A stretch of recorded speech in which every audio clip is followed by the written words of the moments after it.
It's time for Geocache Talk. Whether you are at work, in the car, or wherever you are, we hope you enjoy this show about the great sport of geocaching. If you're watching live on YouTube, you can be part of the adventure tonight in the chat room and participate with others as they watch the show. If you are listening later, please give it a like and subscribe on your favorite podcasting app so that you can get all of the weekly Geocache Talk goodness. If you have not become a patron of the Geocache Talk Network, what are you waiting for? Patron levels start as low as a Bison Tube level at $3 a month. To sign up is easy. Simply go to the Geocache Talk website and click on the Become a Patron button, or go to patreon.com/Geocache Talk. Patrons now get the famous Blackout coin, invites to special events, and other really great items throughout the year. Become a patron today. Have you subscribed to FTF Magazine yet? FTF Magazine is the #1 geocaching magazine available. It is a quarterly magazine that you can be part of. Submit your geocaching milestones and adventures to be published. FTF Magazine is also interactive with puzzles to solve and the hunt to find Spartacus. If you can solve the puzzle or find Spartacus, then you will be entered in to win a special pack tag. Every new subscription, you will receive a special swag pack. Subscribing is easy. Just visit FTF's website, ftfgeo.com. Don't miss out and subscribe today.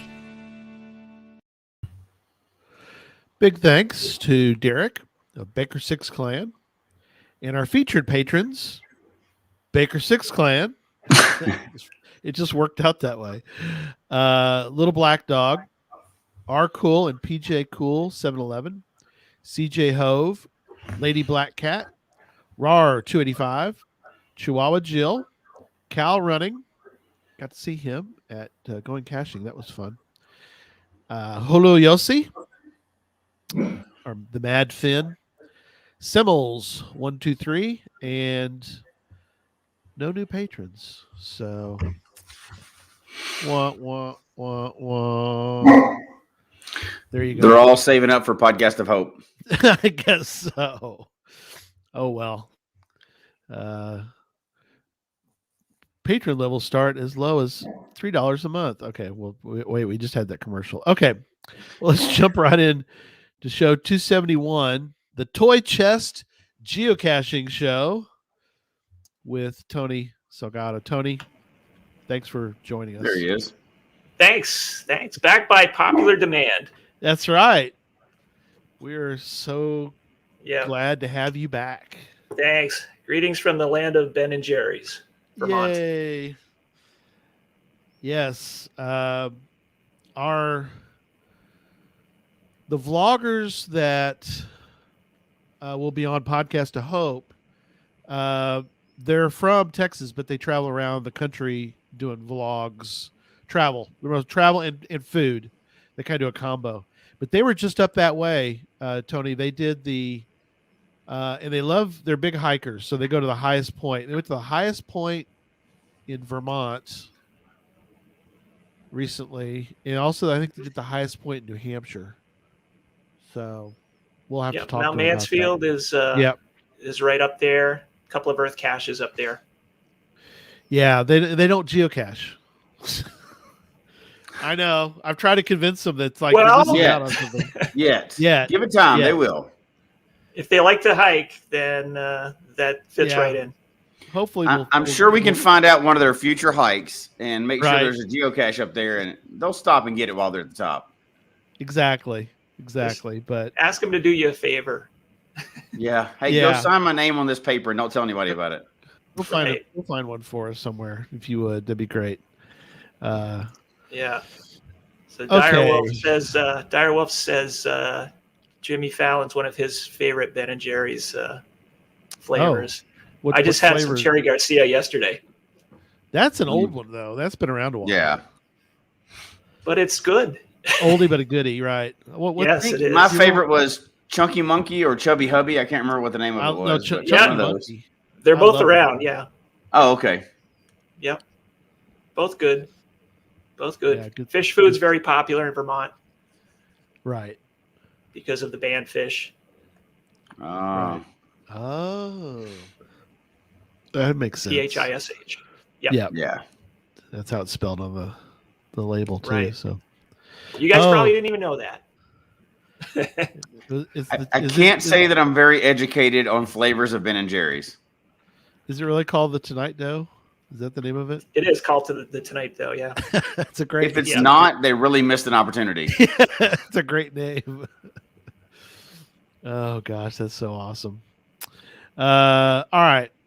Well, let's. My son tells me he's into that. He says chocolate caramel ice creams combined with chocolate cookie dough, peanut butter cookie dough, and a crunchy chocolate cookie swirl. I'm in. You had me at chocolate. All right, let's jump into a little bit of news first.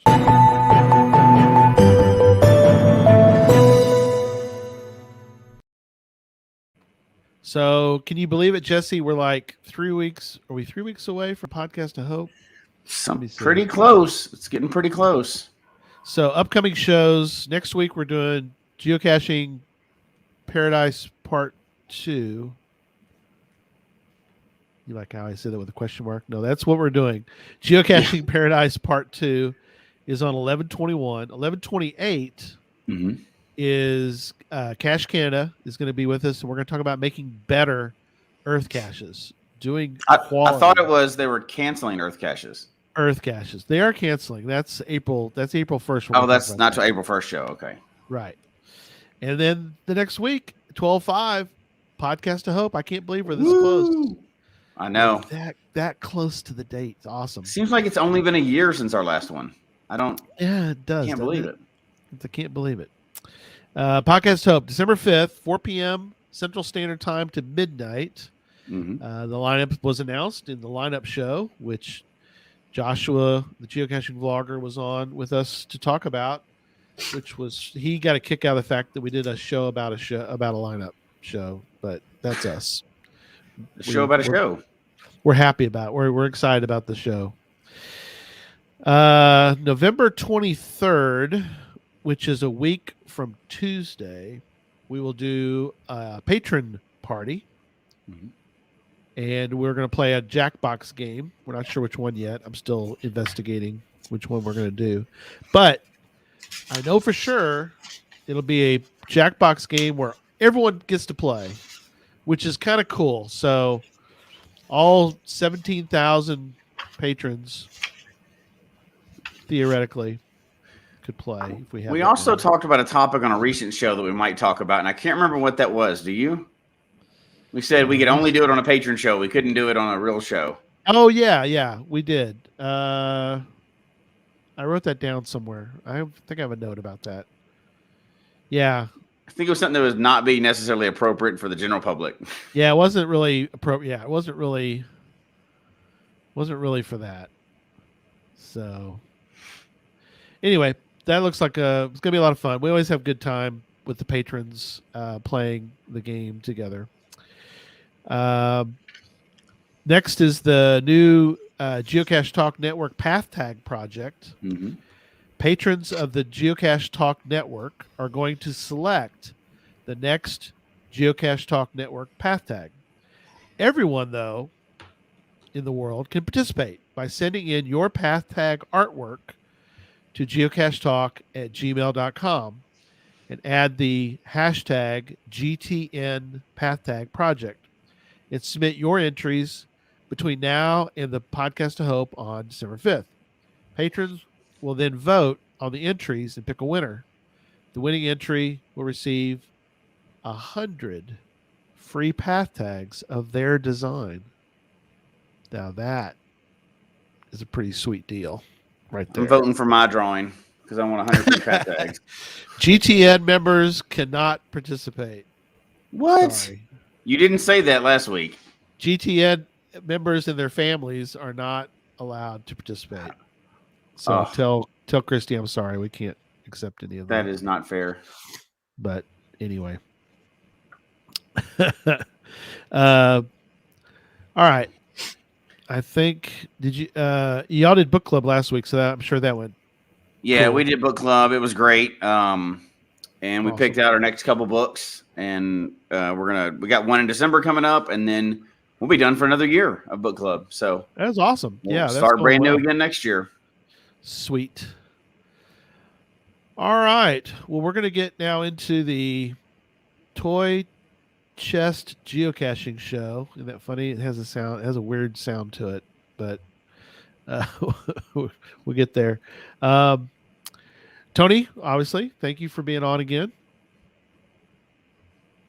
Yeah, you're welcome. And we enjoyed your last show that you were on with us, and this one came up again as I saw it in FTF magazine. I thought, oh yeah, we're gonna have Tony back. So was that because of the plethora of dad jokes? Well, that's always good. I'm always dad up jokes for are always dad good. Joke. Yes. But anyway, so there's the article. It's in FTF magazine, which we love. Thank you, FTF magazine, for all your support. Mm-hmm. Yes, thank you, Keith, for publishing my stories. Yeah, they're great. And there's a photo too, I have to mention, that I liked that I saw. Yep. Which almost lends itself to another show someday. But yeah, toy test geocaching. So how did you well, other than the article, what kind of led you to this idea that this would be a good article to begin with?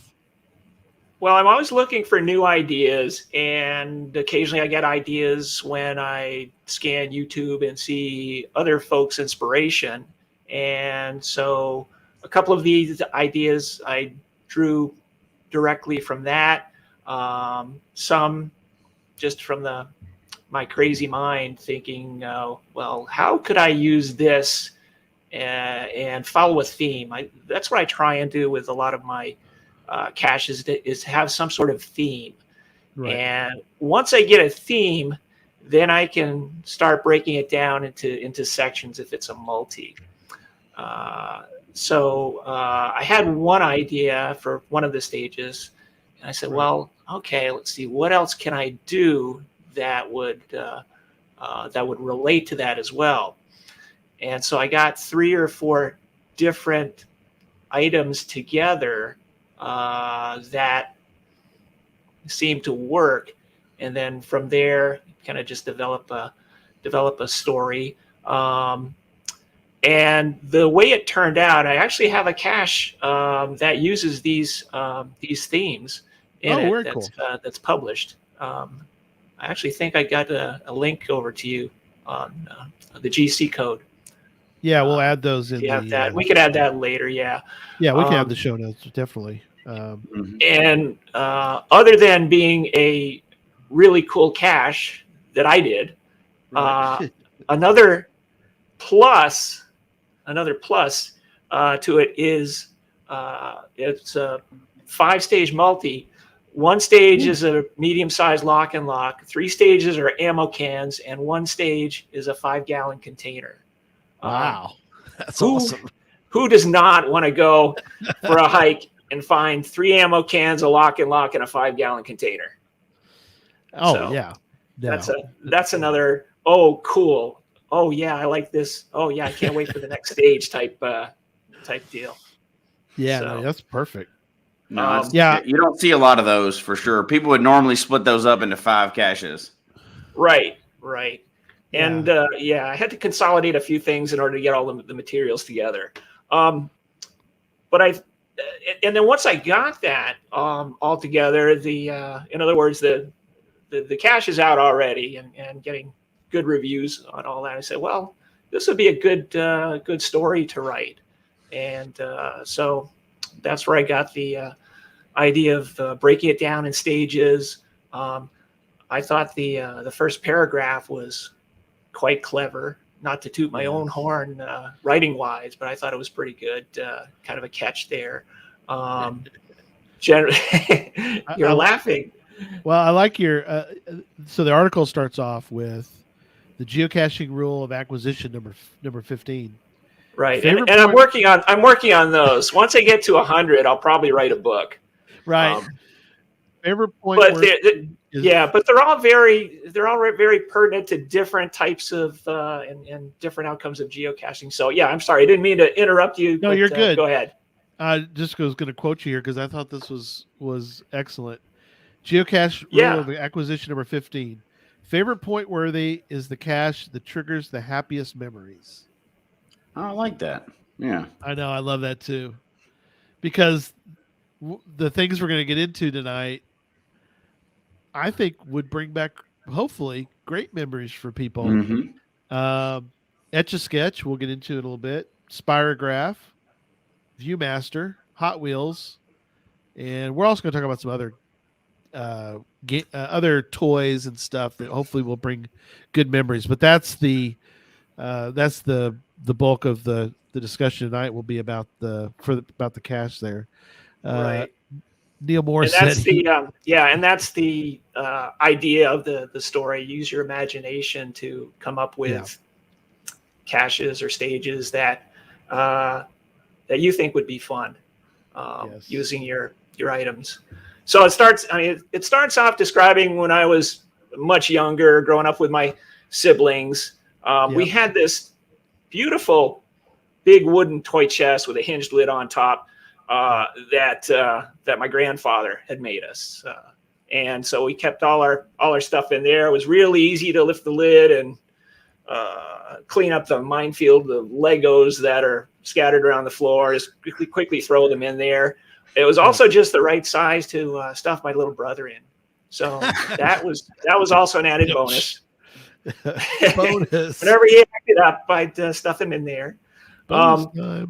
Yeah. But as with anything over time, as you get older, you start to lose interest in your playthings.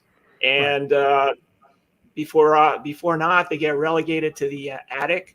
And then over time, your attic starts to fill up with junk, and suddenly it comes to spring cleaning, trying to clean out make more room, and then spring cleaning goes to summer yard sales. And then once you get to summer yard sales and you see, you want to get rid of this and this and this. I love those when I was a kid. Just because my wife wants to make room for a yoga room, which is her next important project. Right.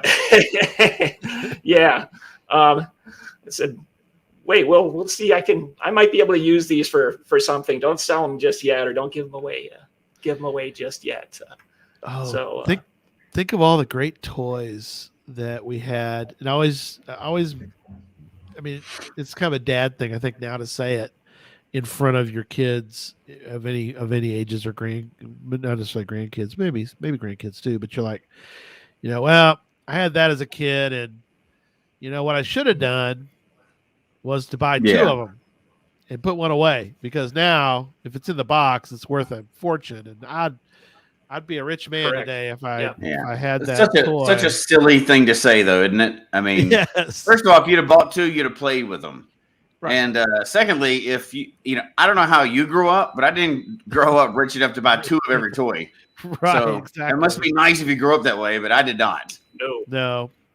And you don't. And you. There's no way you would have thought ahead that a Star Wars toy in a box is going to be worth it. Toys are for playing with.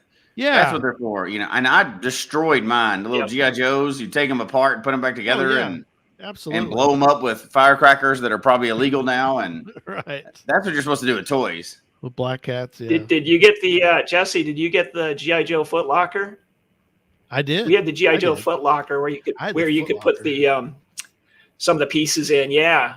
No, I didn't have that. I had a lot of the G.I. Joes and He-Man and stuff like that, but I never had the Foot Locker. I was lucky enough to have the Foot Locker, and I had most of the different uniforms of him in the military. But you always covet. There's certain ones you always covet. Like I wanted him as the deep sea diver one, but I could never get that one. But I had him in his dress blues and everything, man. I had the whole 9 yards. Wow. See, now Gary's probably referencing the big G.I. Joes. Yeah, I'm talking. That's a different generation. I'm talking about. Are there any others? The smaller ones is what Jesse had.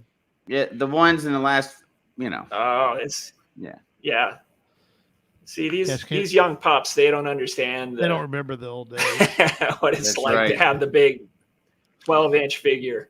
Yeah, That's see, right. those were called dolls. The ones I had were action figures. There's a little difference, but it's okay. We won't even get into that. No, they had large wrists action figures. and Those were knees large and, dolls. Yes, I understand. ankles They that held you guns. could bend. So Yeah, they were. The ankles bend. Yeah. I believe hands Barbie's ankles Yeah. bent too, didn't they? Probably, Kung Fu grip. or fist or hands or whatever. had the Yeah. Kung Actually, Fu I don't grip know. on it. I don't know if that's true or not. So. Cash. I like this. Cash Gaddis said he took his old GI Joe Jeep and made a Oh, travel cool. bug. Yeah. TB Hotel. out of Very this. nice. That's clever. Yeah. I bet if somebody still had the GI Joe footlocker, that would be a great. Oh Yeah. man, yeah. I wish I cache still as well. had that. Because I'm sure you can buy it for Yeah. a certain price somewhere on the internet. Yeah. Oh yeah. Yeah. I saw a whole collection of.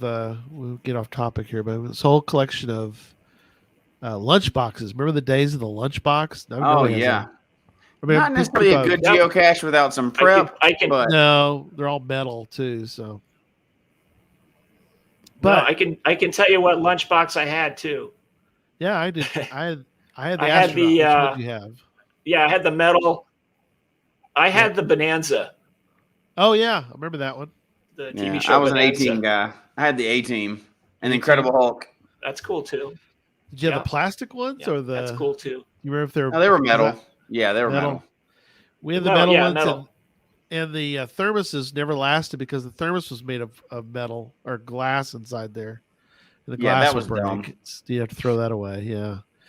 Should have. What's sad is should have kept the thermos, just not used it. Just because it's worth more if the thermos is in there. But You gonna I keep your digress. sea monkeys in that?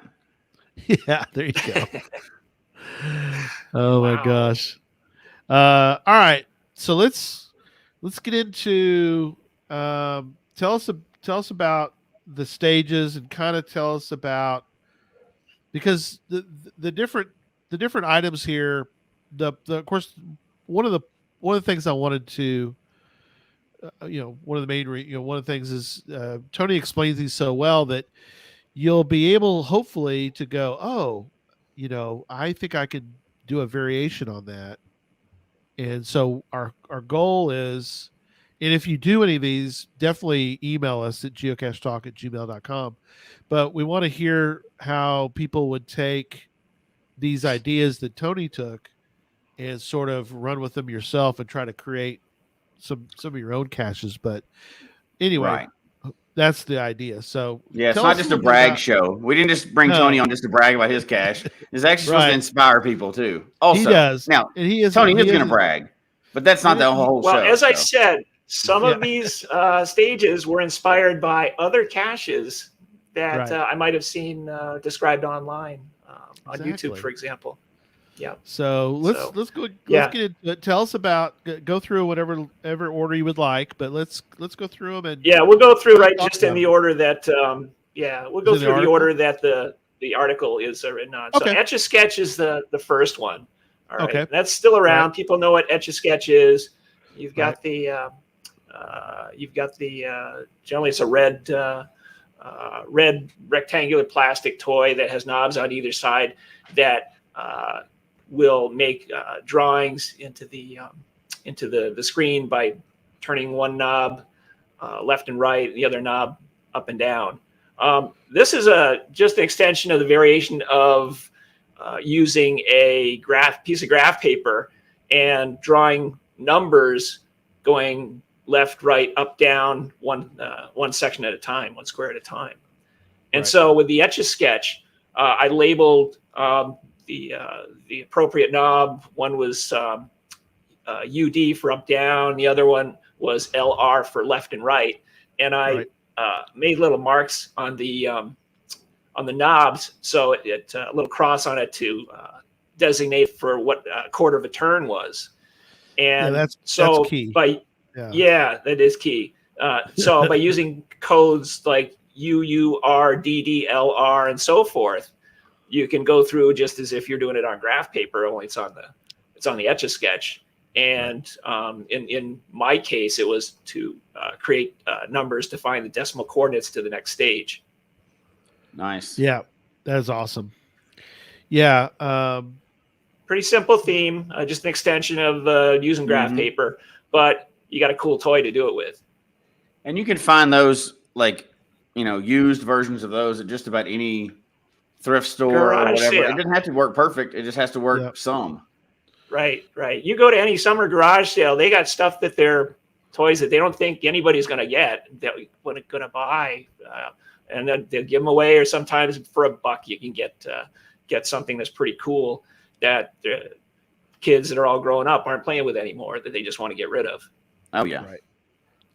No, that's excellent. Like I said that because if people aren't familiar with, I can put up a picture of an Etch-A-Sketch, but if you don't do the turns right, you're not going to come out. It's like you said, like if you didn't do it correctly on graph paper, obviously you wouldn't get numbers correct. So I mean, it is key that there's follow the arrows. Otherwise, you're gonna I don't see any numbers in this thing. It looks kind of odd, but so yeah, it's important to have it's important to have clear directions.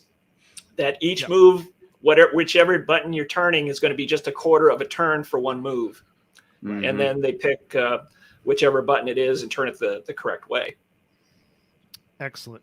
And they'll figure out if they're not doing it right. Oh, once they get it going, they say, "Oh, this is pretty neat." Yeah. So, do you suggest? Obviously, something like that. That one's cool because it doesn't require any batteries. So correct. That's right. The trick though is you will probably want to keep it in a fairly secure container, so the weather doesn't destroy. Like an ammo can. Yeah, like an ammo can. That's the purpose of. But if people don't want to use an ammo can, though, we do suggest that you make sure it is a secure container because Ziploc freezer bags are what I use. Do you? Okay, that's a good idea. Yeah. And then inside that makes sense. Inside a larger can. Yeah, inside the ammo can. So even inside the ammo can, you would protect it that way. Yeah. Because moisture could damage it. I would imagine. Yeah. Very cool. So you go from there. You go to the next spot, hopefully. Yes. And you get the next one. Yeah, the next one is Spirograph. And I remember this vividly. I must have been about 11, 12 years old, and that was one of my favorite toys that I got for Christmas. And played with that quite a while with the little manual, just trying to duplicate the fancy designs with different colored pens. We got to take a step back here, though. This is back in the late 60s. Yes. They didn't have consumer protection laws back then. Yes. So, and I was looking at one of the new ones I had just recently purchased. Right. They have this little, it's like silly putty that you put at different spots underneath the main wheel to stick it to a piece of paper. Huh. Well, back then, that's not how you stuck it to a piece of paper. What you had to do is you had to get a decent size piece of corrugated cardboard and then put your paper on top of that. Mm-hmm. And the Spirograph that I got when I was a kid came with these little green plastic push pins.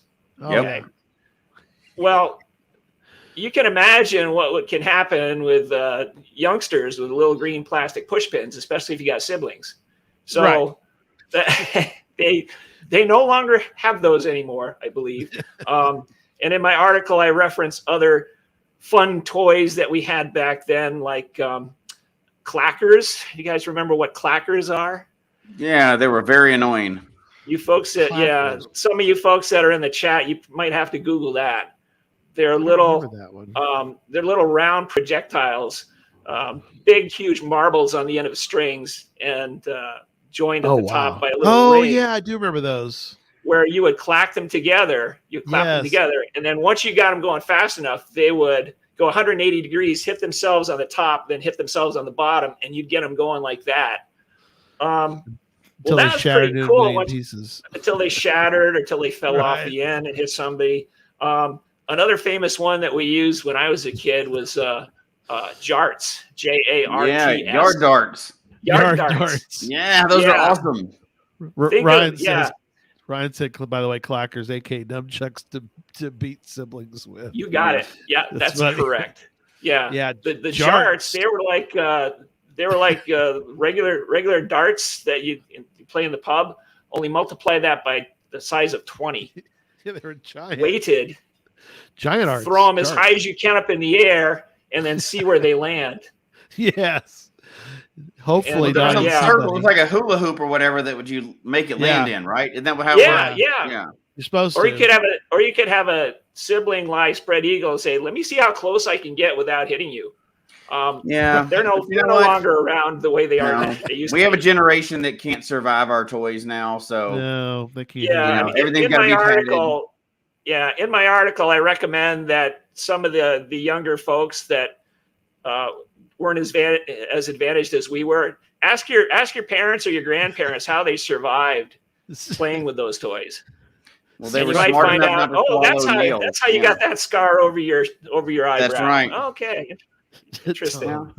You either had to be smart enough not to swallow toys, or you didn't make it. That's just all there was to it. You just had to make it. Yeah. Don't throw straight up because they will. Yeah, don't throw straight up. Yep, that's good advice.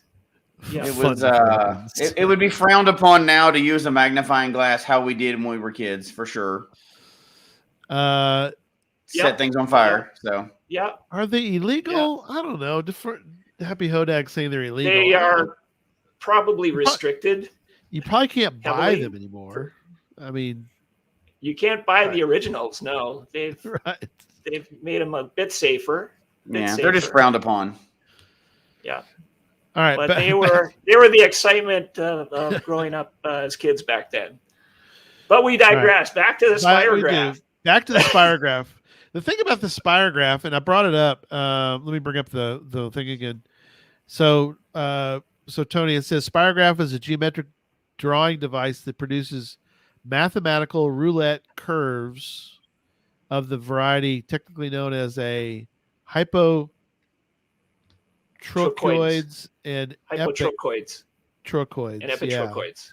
Epitrochoids, which is pretty amazing because when you look at the pieces of a Spirograph and you're like, I'm not going to be able to make these designs that are on the cover. And yes, you can. You can, which is amazing. Yeah. And being a math minor in college, it didn't take very long to figure out how that worked. On the designs, the ones that were like a hoop, on the inside, it would tell you how many little teeth they had. And then you had various size circles that you put on the inside of that and stick your pen in the hole and whip it around. And that's how you make the designs. Well, if you've got a hoop that's got 180 pins on the inside or teeth on the inside, and you put one of the circles that's got 90, well, simple math will tell you that that's going to go into 90 is going to go into 182 times. So you're going to have two little petals of some sort. And so with that knowledge in mind, by combining the different size hoops and different size circles, you can make different petals. And those they actually show you in some of the examples in the manual how they might look.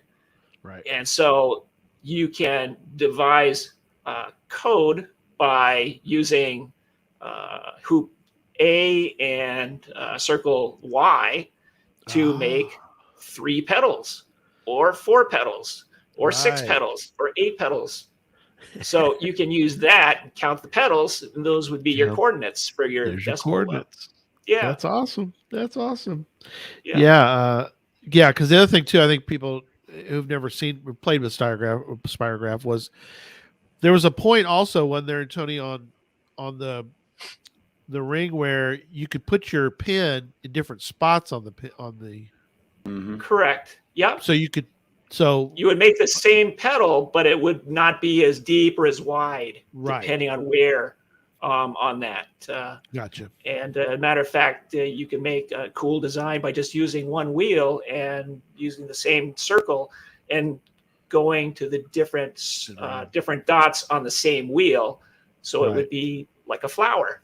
Yeah, it would have the same number of petals, but the petals would be almost 3D because you'd see them expand. Yeah. Yeah. And of course, Neil says you got to be careful because if it slips, it won't slip if you have the green push pins. Right. You use the push pins you're supposed to use, Neil, not the way they. And Chronically Tired Mom says, "Don't ruin that toy for me by making it mathy." I know math. That's true. You don't need to know math. You just have to know what circle, what hoop, and what hole to put the pen into to draw it around. And just be careful you don't skip any teeth. You don't strip the gears. Yeah, Direwolf and I were both left-handed, so you had to be real careful as a left-handed. There was another skill you had to learn. A lot of toys you go around the opposite way. There you go. Go the opposite direction. That's right. You go the opposite direction. Yeah. But we wouldn't do that. We were always in school. You'd sit down at a right-handed desk. You remember those? You ever seen those? Oh yeah. As a kid, you sit down and you're like, I don't write with my right hand, so you're doing this the whole time. Kind of. It was tough on us. We had tough growing up. Yeah. Jesse, the left-handed people had it really tough. Yep. Yep. Yeah. Yeah, right. Sure you did. My heart is bleeding for you, I promise. It's on the inside, though. I knew that was coming. How about just learn to write with your right hand? We'll move on past that. Oh, well. Matter of fact, one of my boys is he's right-handed, but he kicks soccer ball and does everything with his right foot or right hand, other than right. He writes with his left hand. Oh wow! How about that? Yeah. Pretty interesting. Yeah. He's the right-hander of the twins. The other one's a true left-hander. Does everything left-handed. I do it. Yeah. I can use scissors right-handed, but everything else is. I play golf. There are left-handed scissors. Yeah. There are, but I can never do those. Those are So he was asking, how did this work in the geocache? And you mentioned the number of petals is how you determined. Correct. So in the geocache, I recommend that folks. How did we do this? I recommended that they bring their own clipboard, their own paper, and they would physically have to hold down the ring as they move the individual circles around it, and they just need to do that 6 different times on that to do that. So no dangerous pins involved with that. There you go. No warnings needed for kids. Very cool. Yeah. As a matter of fact, in the cache description, please bring a clipboard and several pieces of paper. and pencils. Sure. Yeah. If you wanted to raise the difficulty, you could just tell them to bring their own Spirograph. People have to go find it? You could. They have to go find one on their own. Right. I don't know how. And I had labeled the pieces. Put a little piece of masking tape on and labeled the pieces A, B, C, and X, Y, and Z, for example. So use X with A and make your design and count the petals and so forth. Awesome. So you do that, you'll get a set of coordinates, and you're off to the next stage. So you're off to the Viewmaster. Yeah, Viewmaster. Everybody knows what Viewmaster is. Yeah. Be surprised. There might be people. They're still available now. You can still buy them now. Can you really still buy them? That's awesome. Yeah. But I mean, how cool was it when we were kids using our first Viewmaster to see in 3D images of Lassie or Mr. Magoo? Oh, absolutely. Mr. Magoo. What an amazing thing. Yep. And of course, Viewmaster has slides on all different topics, cartoons, nature, everything. Here's an example of one of the Viewmaster wheels. Reels. Yep. Wheels. Awesome. Yep. This fits into the toy, and you push the lever on one side of the toy, and it rotates. On the wheel itself, the slides are numbered, so you can use that for figuring out what the coordinates could be. Also, the pictures themselves, you can use the pictures themselves and say, choose the picture with the cats and use that number, or the picture of something else and use how many items are in that picture, for example. Yeah. No, that is great. Different ways, different ways you can interpret coordinates by using a Viewmaster and the discs. Yeah, they were great as a kid. Because the smart thing is they would, you'd sell you a Viewmaster, but then you wanted multiple sets. You're like, yeah. I mean, the Scooby Doo one's coming out. I gotta get the Scooby Doo one. So it's a genius thing to sell all those. So, the cartoon reels were very popular. Yeah, if you got Scooby Doo, you wanted to get all the other cartoons as well. Exactly. Yeah, the cartoons ones were great. But yeah, you could, if you get lucky, you could hopefully find some that have numbers in the pictures, but more than likely you're right. Just you could find numbers in the pictures or the number of items in the picture. I like that. Yeah.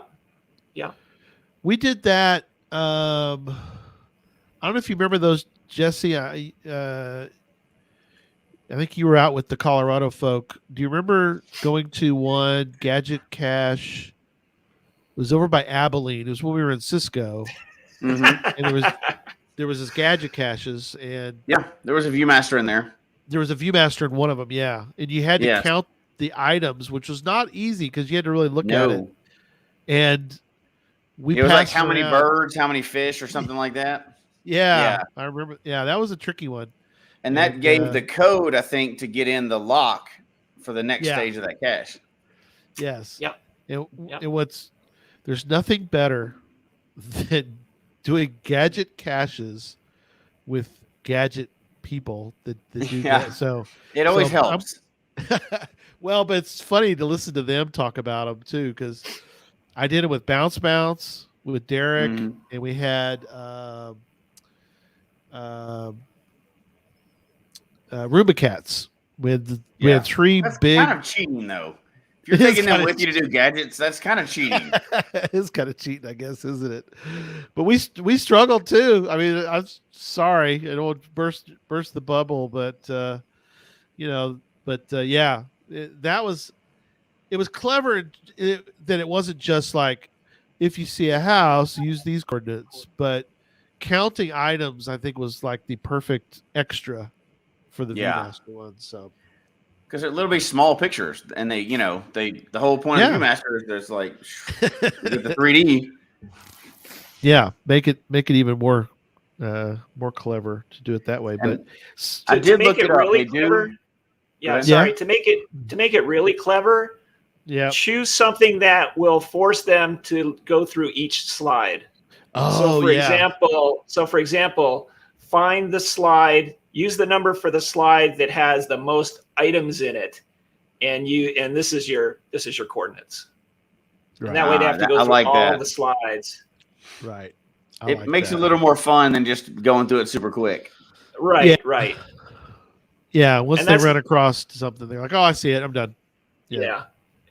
And of course, that doesn't mean that the kids are going right off to the next stage right away. The parents might go and the kids might stay and keep on checking out stuff. You never know. We might get the adults might get caught up in the nostalgia of you get on nostalgic and you're like, I used to have one of these, just like we've been talking about for 30 minutes. Oh yeah, now you're stuck. The Disney ones were really popular. Yeah. Yes. Yeah. Very good point. The Disney ones were very popular. I seem to remember Scooby Doo. Yeah, I do too. Yeah, I don't know why. Popular too. Yeah. My brothers had them. My brother's much older than I, so at the time, now I think they're probably even more cool. But they were like, I don't know, the Parthenon or something like. This is lame. Give me the cartoon ones. But Parthenon. Looking back at it, you're like, oh, those are actually pretty good. So, but the Parthenon was still new then, so it was more exciting. for them. They're not quite that old, but yeah. Goodness gracious.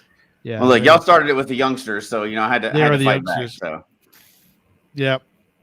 So Jim's got all his. Come on, Jim, go put them out in the cache, man. That's the bad part, is you don't want to put out the treasured ones because, as we all know, you put them out in the wild. Now, are these on a? Is this one the route you took for this, Tony? Is it a little bit more of a hike to get to these? This is an urban caching, right? Yeah, it's in a it's in a public hiking area. Oh, is it? Okay. Couple of huge meadows and then some hiking trails off in the woods. Okay, cool. From the first stage to the end is probably, I don't know, maybe half a mile, maybe not even. Okay. To get to, yeah. But obviously it'll go by pretty quick if you got 5 stages. Right. Sure. So now on something like this, what kind of like cache security did you put in there? Did you like chain it to a tree, hide it really well? How do you make sure it's going to be there in the middle of this? Yeah. So this one I hid pretty well. And I hid the actual Viewmaster itself with the slide. It just had one slide that was already in there. Instructions specifically say, don't take anything out, just move the lever to advance the pictures. So this was hidden pretty well in a safe place that unless you're actually looking for it, you probably wouldn't find it. If you're a geocacher, you'd find it easy. But now, the other question is, and I'm always curious about this, is it a premium or open to everybody? It's open to everybody. Okay. Yeah. I don't have any premiums on my caches. I don't actually either, but I know a lot of people hide any of the fancier ones like this. They'll tend to hide them premium. Yeah. No, I'm the caching community up in Vermont's very good in general. So at least I don't do premiums on mine. I open mine to everybody. Right. I was looking too. Can you dig up the GC on that? Yeah. The GC on mine? code. Yeah. Yeah, we need to make sure we put it in the notes. Yeah. So someone was asking about it, so I thought maybe we don't want to forget to do that. So we'll definitely throw that in the notes, and we'll. Oh, I think somebody found it. Is this your card? Is this? Oh, Gordon is watching. Hey, Gordon. That's 82 hand. There you fan. go. GC8 NRJA. Yeah, it's called Toys in the Attic. Good album. Yeah, a little Aerosmith. And it does quote Aerosmith in the beginning. Oh, nice. That's awesome. So there you go. There's the GC. Yeah, you can go to the webpage after and scroll through it once we're done here, just to give them an idea what it looks like. Oh wow, that's a early find. Depends on how many finds Gordon has, but he says it was 39th. That's a good. Let me tell you, and Justin and I would agree. If we found this as our 39th find, I think we'd be hooked on geocaching real quick. Yeah, we'd be like, quickly. This is. You get spoiled really quick if you find something this pretty early on. Yeah, we hear stories of people who do like, oh, my first caches were, WV Tims. You're like, okay, well, just let you know, they're all like that.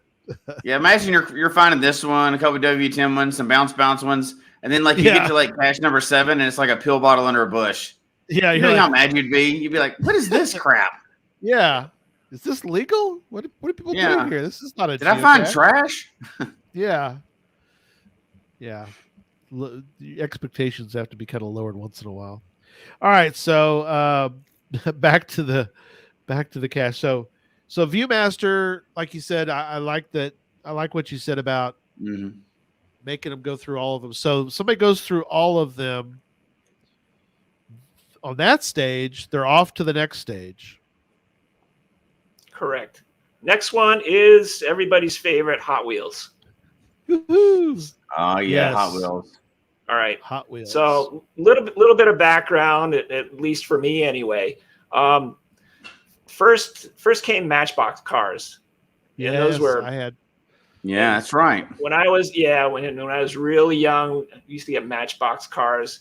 They're really decent quality metal die cast imitations of different vehicles. They came in little yellow cardboard boxes, and they were great. Used to love getting those. I had a cement mixer. Go ahead. Yep. That was a cool one. It was. Yep. Yeah. Not Hot Wheels. That was Matchbox. Yeah. So Matchbox cars were very, very popular up until about the late 60s when Hot Wheels came around. Yeah. And Hot Wheels were really, really cool because they came in these clear plastic blister packs, and they were fancy race cars with neon colors. And the wheels themselves rotated quite well because they were meant to be raced on a racetrack, which, of course, Hot Wheels had racetracks for them. The basic ones were just straight plastic orange pieces with little connectors that you could attach them to so you can make a straight track. And I think my basic set came with a finish line gate where whatever car reached the gate first, the little supposed the little to finish work. line gate, the little finish line gate would tilt in that direction. Right. And so that's the idea for this stage.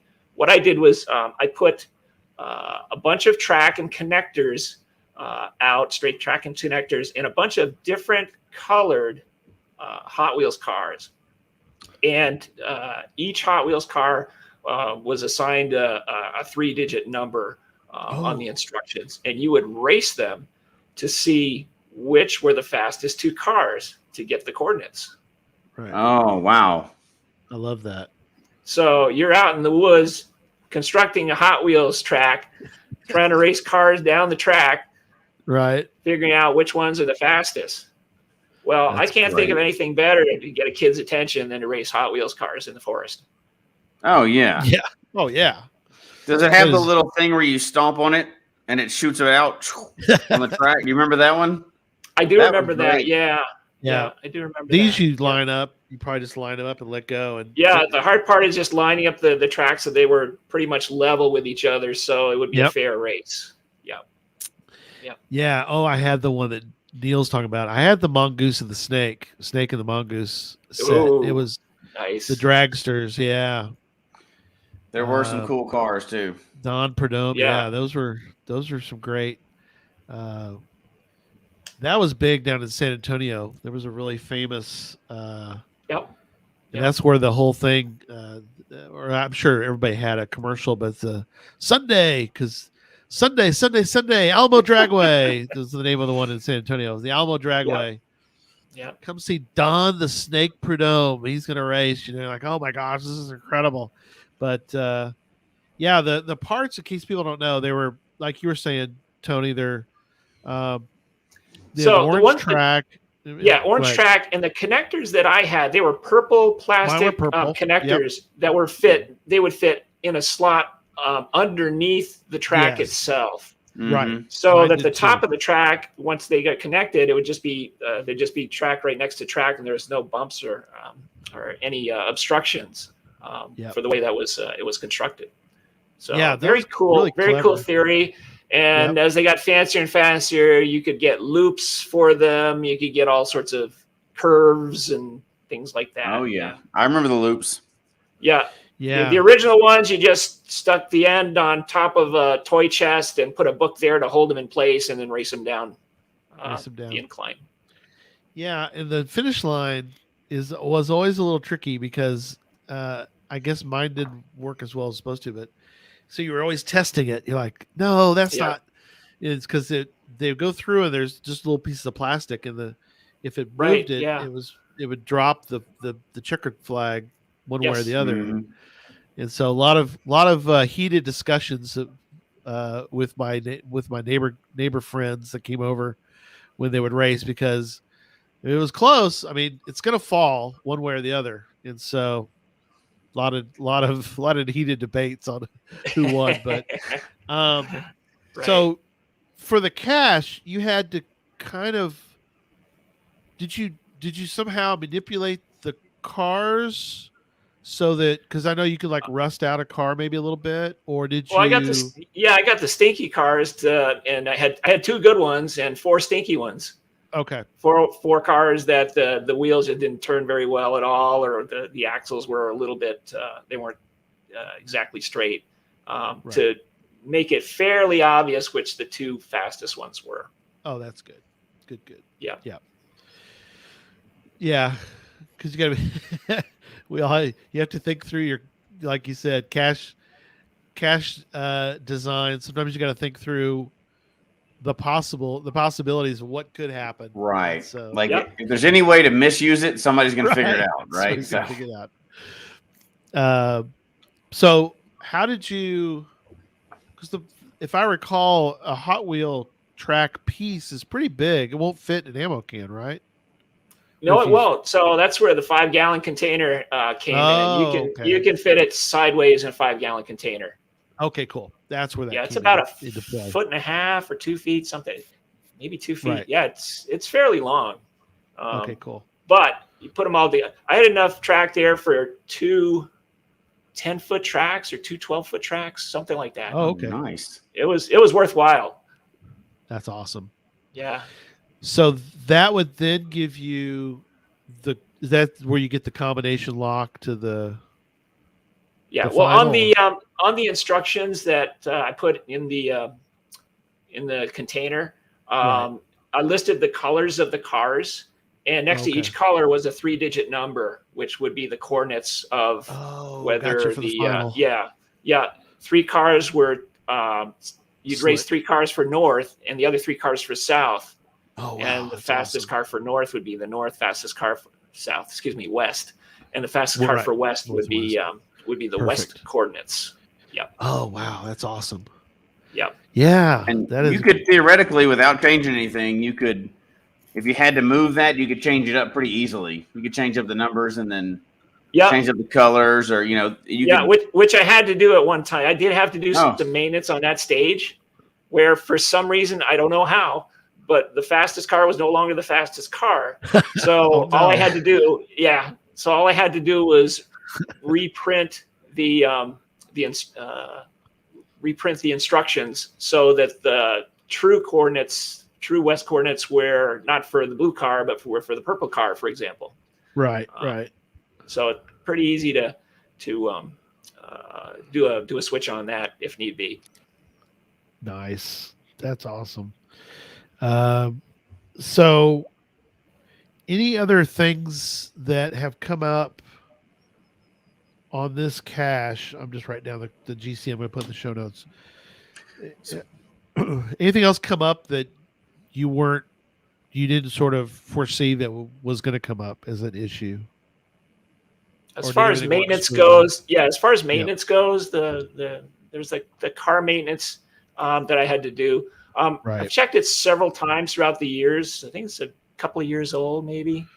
Okay. I've checked it several times throughout the year, and occasionally maybe an ammo can got instead of up and off the ground, it might have been knocked down or something. Just had to put it back up to where it was originally placed. But very little so far. Knock on wood, very little maintenance on that cache. Is the 5-gallon bucket, is that the final stage? No, the final stage is an ammo can. So what size did you label it then?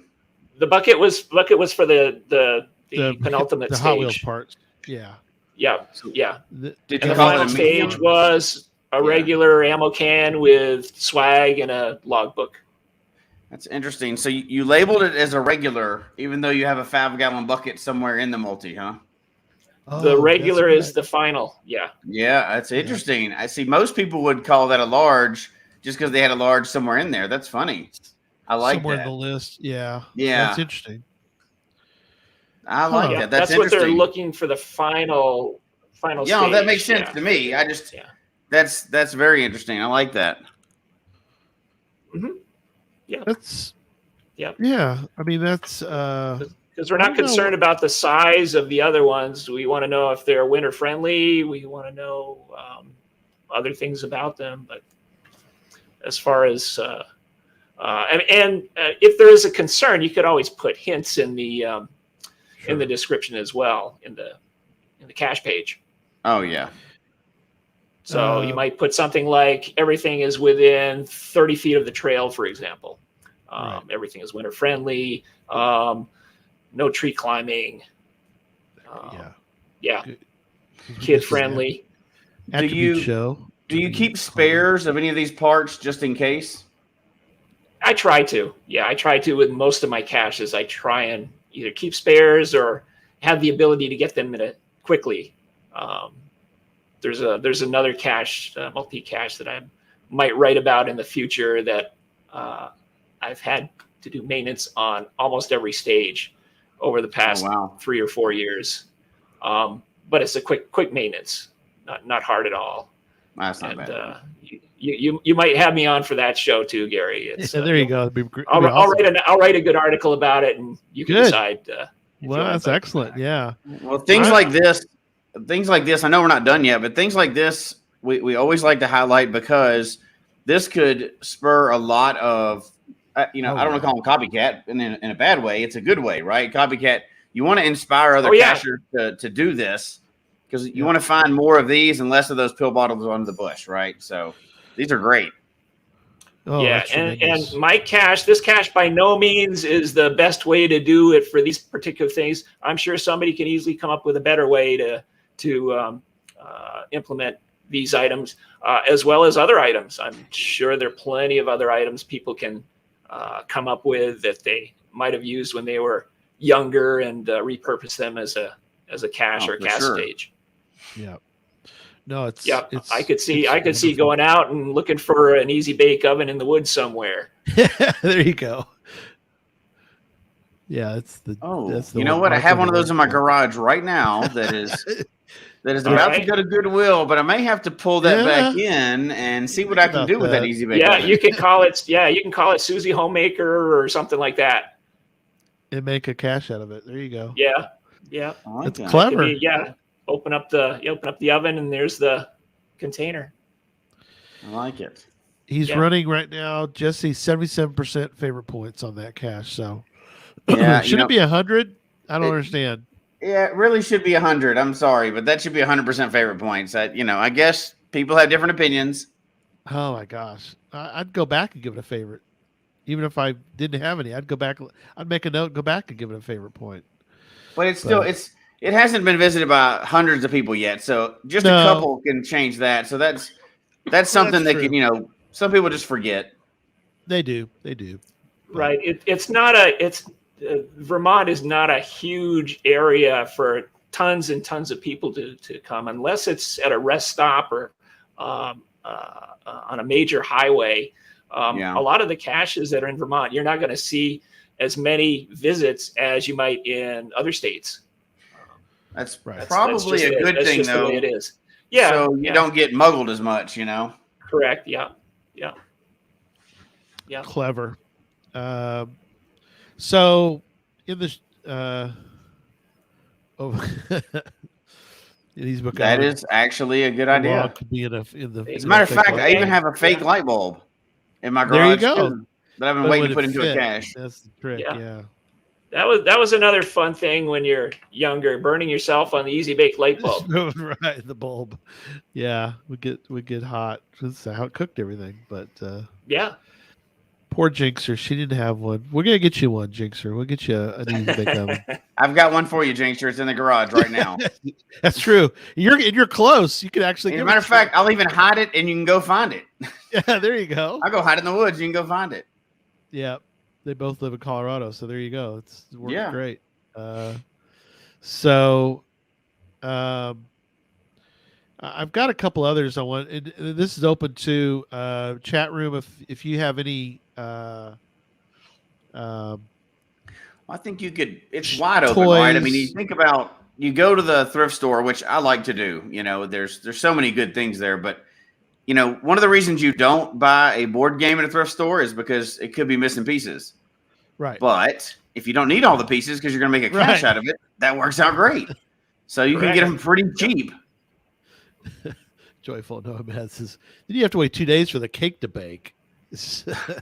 They would take a long time if I recall that. So I ate a lot of those things. Both of my daughters used the Easy Bake Oven, and just in case anybody's wondering, they always came out terrible. But I ate every single one that they made, and probably got poisoned more than once by doing it. But you know what? What are you going to do? When you're dad, you've got to try all the little weird chocolate messes that are called cakes coming out of there. Exactly. So yeah, if anybody has any you'd like to mention, we've got a couple, and then we're going to wrap up tonight. But we got a couple toys that we want to discuss in the group tonight. But if you have any that you'd like us to discuss, you want to put them in the chat room, we're open to that. I did want to bring up a couple and get Tony and Jesse's opinion on them. But one that I started to make and then I didn't finish it, so that's kind of a sort of a disappointment, I guess. But I still have all the parts. I could probably get it all put together at some point. But it was the Stomp Rocket. Are y'all familiar with the Stomp Rocket? Oh yeah. So it's similar to I think y'all have probably seen caches that Joshua Geocache Vlogger did a cache show one time where people used a balloon. You blow the balloon up, you put it on the tube, and it shoots the bison tube out. I've seen those quite often. That's a good favorite point one. This one I thought would be a little different and would be fun in that you still use the little styrofoam rocket, but you would attach something to it, put it down the tube, and then you would have the parts over in another container so that people could put the parts together and put it back and kind of keep it away from muggles. But you stomp it, the rocket would come shooting out, and you could do different things. You could put numbers on it, make it a multi, part of a multi-cache. Put stage. It could be a stage. With the numbers, or you could put a code, like there's a lock, 3-digit lock nearby that has the actual final with the, you could do it that way. So that would work. Stomp Rocket, it's making a comeback. Ryan says, I think it is too. I went to Amazon, and it's in the show notes, which we don't make money off that, but I guess you could do the Behind the Cache has we changed the link to the affiliate link for Behind the Cache, but make a Stomp Rocket and Earth Cache. I don't think Direwolf's got the right idea there about the Earth Cache. We are going to discuss Earth Caches with Cache Canada in a couple weeks, so we'll help you out, buddy. I don't think that's but anyway, so that was one of them. Ryan mentions the Rubik's Cube. I think that's a clever idea. Where you don't have to necessarily have them solve the whole thing, but you might have them do it differently so that okay, I see what he's saying. Scientific study or rocket flight patterns. Okay. So anyway, there's a way. The Rubik's Cube. Pardon me. The Rubik's Cube was one of them that came up as a good one. Just about any toy lends itself to making a geocache. I think so. Some are really kind of lend themselves, I think. The other thing too, for people that are like, okay, this is too much, I can't do this. So let me give you the really, really simple. Tom actually came up with a real one that you could do, testing soil for Earth Cache. Earth Cache.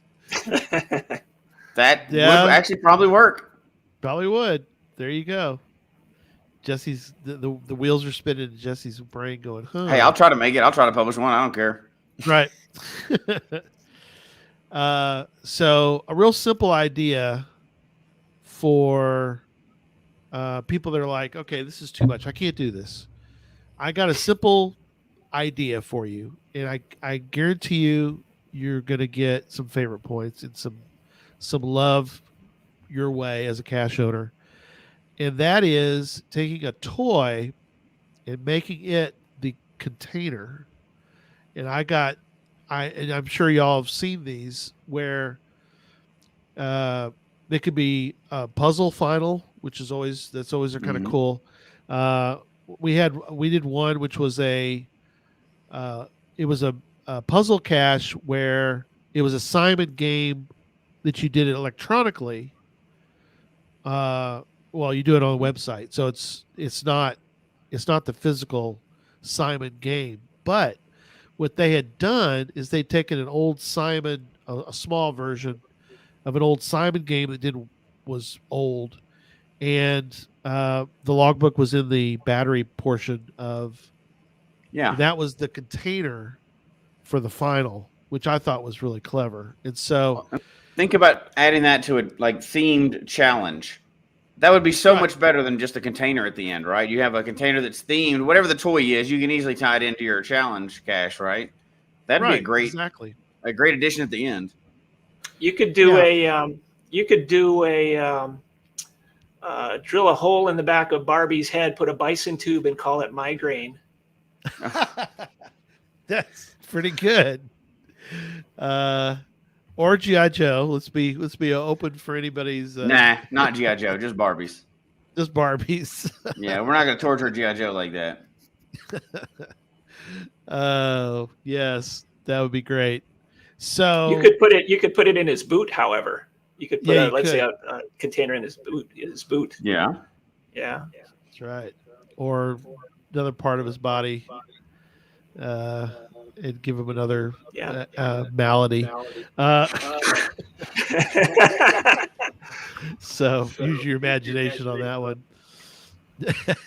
Jinxer says, Ken, no one needs him anyway. They're not together, by the way. I did a cache recently where it was useless trivia, and I'm trying to remember 2004. You have to Google it, but they're no longer an item. Oh gosh. Let's move on before we get into some PC crap that we're not going to get into. We're going to lose our rating if we get to go down that road. Yeah. All right. So then a couple other toys I wanted to mention. I think we've all seen WV Tim's done one with the energy stick, which is the science toy. You done one like that? Yeah, I did that for 14er. In fact, one of the gadget caches there was the energy stick one. Yeah. For the day and a half that it lasted, it was really neat. Yeah, there's a lot of sadness around those poor cache containers that got destroyed. It happens, I guess, but again, very sad. Hey, it got 100 favorite points in a day, so that was pretty cool. There you go. Perfect. I had one called Bounce, Bounce, Bounce. After our friend Bounce Bounce. Mm-hmm. But you take 3 balls. When dropped from the same height, they bounce at different heights, and then you have them measure the heights, and that gives you a 3-digit code for a container. Oh. You can use a super ball, a golf ball, maybe a baseball. You have to have it's almost like you can almost create it as a teamwork, which there's not a lot of teamwork caches out there. So I'm thinking about doing this as a teamwork, because you need somebody to be watching. Somebody's got to hold a tape ruler, a tape measure, and somebody else drops them at a certain height, and then you got to figure out how high it comes back up, and then you could use that as your level, and you could make notes on a special tape measure that you leave out there as another tool part for it. So something, where the interaction of people doing these kind of things, I think, is the part of the joy of making. Oh, yeah. The interactivity is fun. Yeah. Most definitely. And then I had one, I'll wrap up my little section here, but I've got one here. I don't know if anybody's ever seen these, and I don't know if it's going to really work on the show, but it's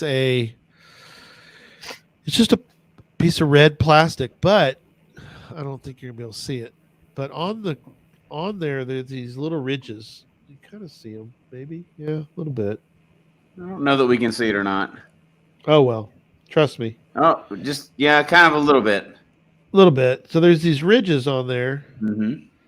and when you rub your finger over the ridges, it makes it sound. I don't know if you can hear that at all. No. Can't hear any words or anything. No, but if you listen to it, you can hear it say "Happy Birthday." So anyway, trust me, if you had it, you could put it up to your ear and you listen to it real carefully. You can hear it. And That's so, cool. yeah, I think they were used a lot of times on party balloons where you could give people, and then it's kind of a little. It was a sciencey. It was like a science toy. Anyway, the idea was that you take those. I bought a few of these, and they were like, "Happy Birthday." Merry Christmas. There were several different phrases that were said, and then you basically you take that and I had it as multicache, so it's like whatever you think you were hearing, you go to that. So if it was Happy New Year, then you were to go to these coordinates, and if it was Happy Birthday, you go to these coordinates. That was the idea behind it. I like that. That could be a lot of fun. Kids would love that. Yeah, got a lot of favorite points. It was just you definitely one that was great to have kids along. Ryan says, science toys make great gadget caches. That's absolutely very true. Well, if you Google like 6th grade science experiments or whatever, they almost always can translate into fun little projects to do on a geocache. Yeah, they make for a lot of fun. Very clever. So I'm sure hopefully people's minds are churning a little bit after this. Again, if you do a cache based on something that you heard, let us know. Send us an email, geocachetalk@gmail.com. We'd love to hear it. Or send a note to Tony and let him know. I'm sure he'd love to hear about what variation on whatever theme that we talked about tonight, because those of course you did a knock it out of the park in one fell swoop with all combined those a bunch stages. of them into one cache. Yeah, you're like, wow. Well, that's the idea. Find one good item. Yeah, find one good item, multiply it by 3 or 4, and then put it out. So, and I have a number of them that are like that, where here's one good item. Let's get some more with the same theme and put it out and see how people like it. See how it goes. That's great. Right. Yeah. So have you, I know you say you're going to write another article, but do you have any other, well, I don't want you to spoil it, but do you have some other caches that are sort of in your brain that are rattling around? Yeah, so I've got another one that's been out for 4 years. That's based on 5 senses, and it's got a lot of favorite points. It's geared mainly toward the folks that might be hearing impaired or sight impaired.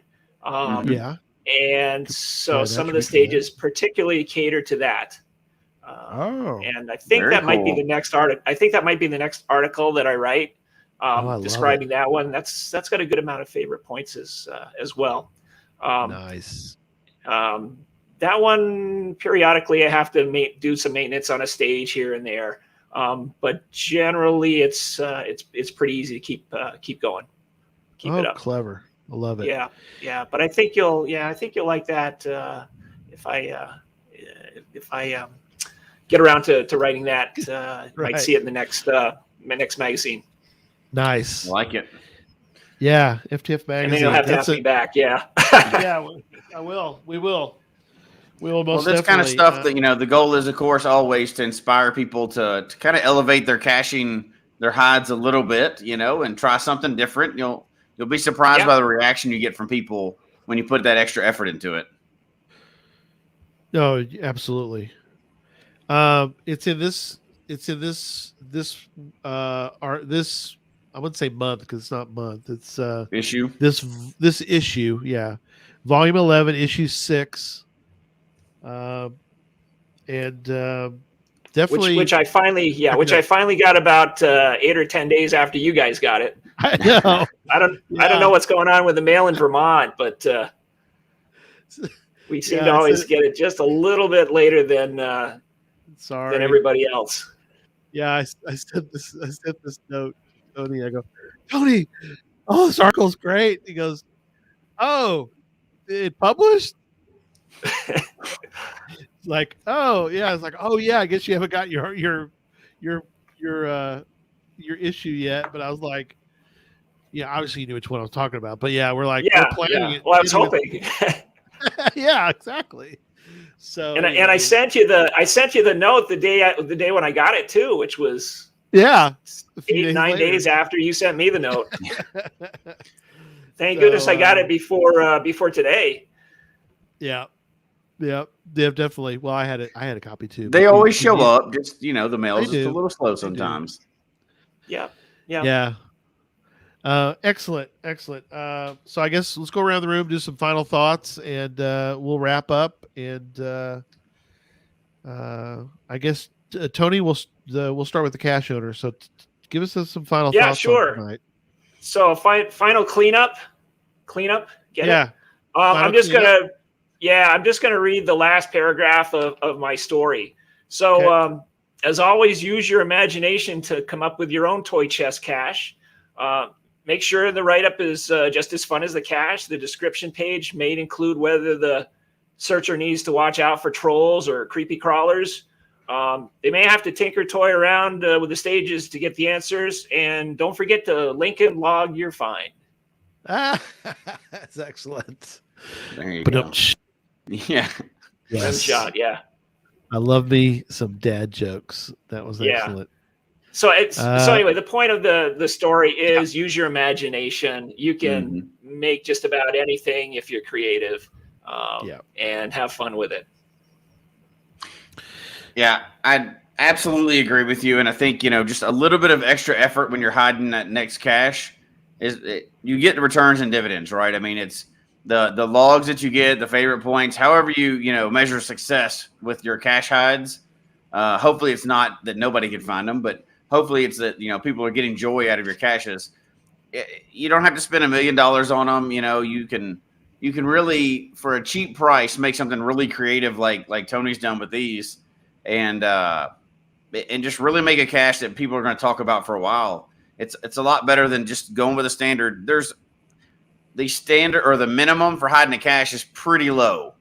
Try to rise a little bit above that. So try to do something like Tony's done, or some of the other ones you've seen out there, and you can do it and make it a lot more fun experience for your finders.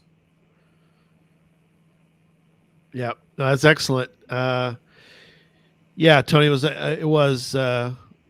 it was inspiring. I started thinking back about, should I resurrect that one, or now I've got some other ideas. Maybe I should go with those ideas.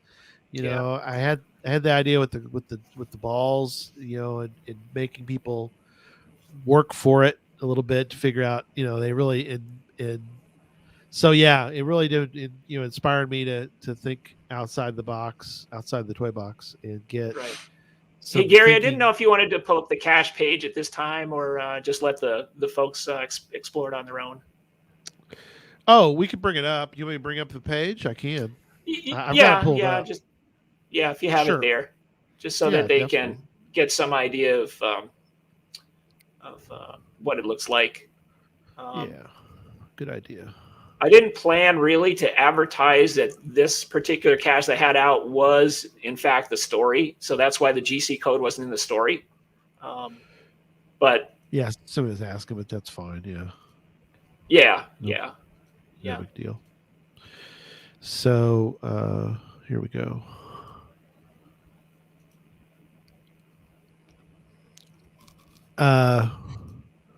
So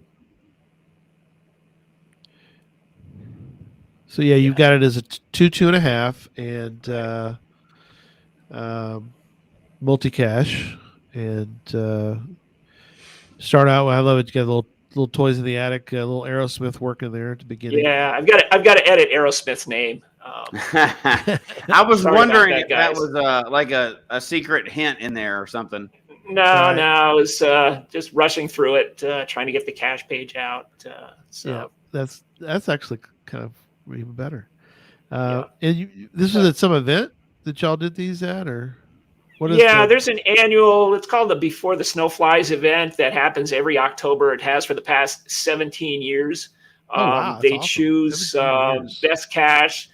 They choose cacher that deserves the quote golden ammo can, which is cacher that best exemplifies good sportsmanship, promotes geocaching, and so forth.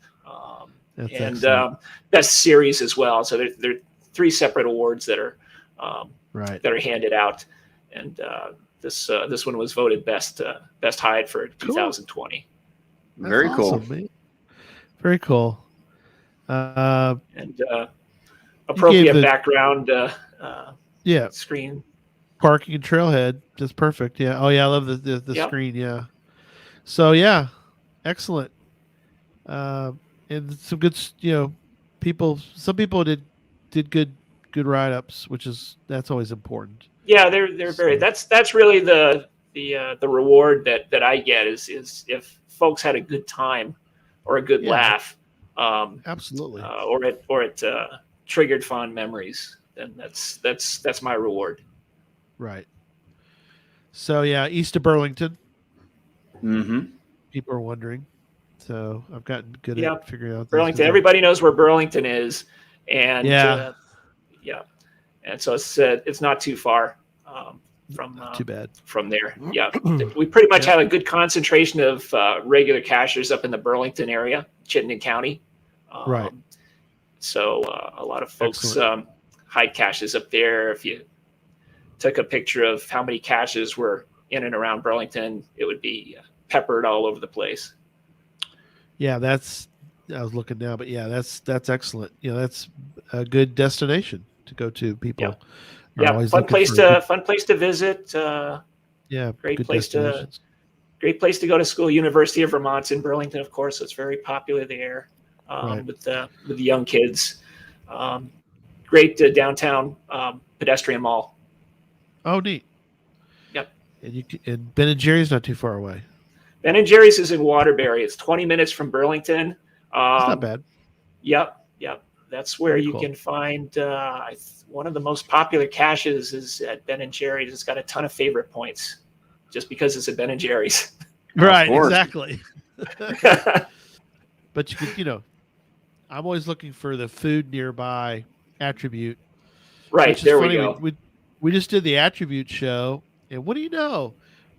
Just after that published, Geocaching HQ came out with a attribute.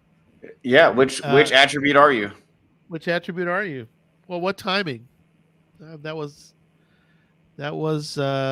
You'd think that was planned, but it happened. It absolutely was planned that way. So, yeah, of course it was perfect timing.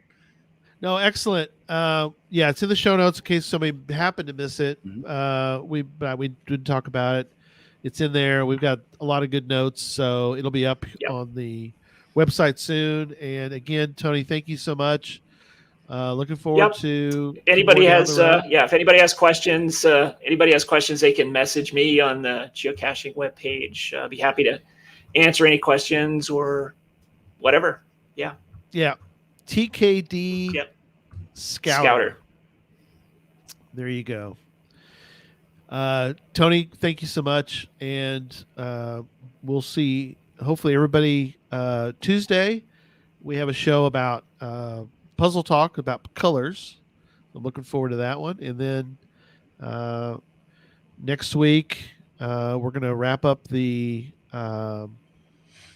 paradises. So you never know. We might have to put Burlington in that list. So anyway, good stuff. So again, thank you again, Tony, and we'll see everybody on a future show. Hopefully Tuesday, if not, maybe Sunday.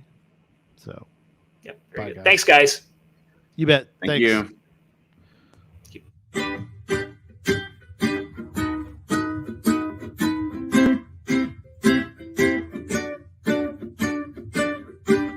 May your finds be many and your DNFs be few. terrain and difficulty both be less than 2. And whatever it is you're looking for, may it find its way to you. And may we all meet again. Folks, we hope you've enjoyed the show tonight. Please email us your comment at geocachetalk@gmail.com. Don't forget to follow us on Twitter, Instagram, and Facebook. The show can be found on Apple Podcasts, Stitcher, Radio Public, or Spotify, as well as at the Geocache Talk website. Don't forget to click that subscribe button below and ring that bell notification so that you can see and hear the show on a weekly basis. And tell your friends about the show. Get them involved with us in the chat room. And until next week, don't just talk about geocaching, go geocaching.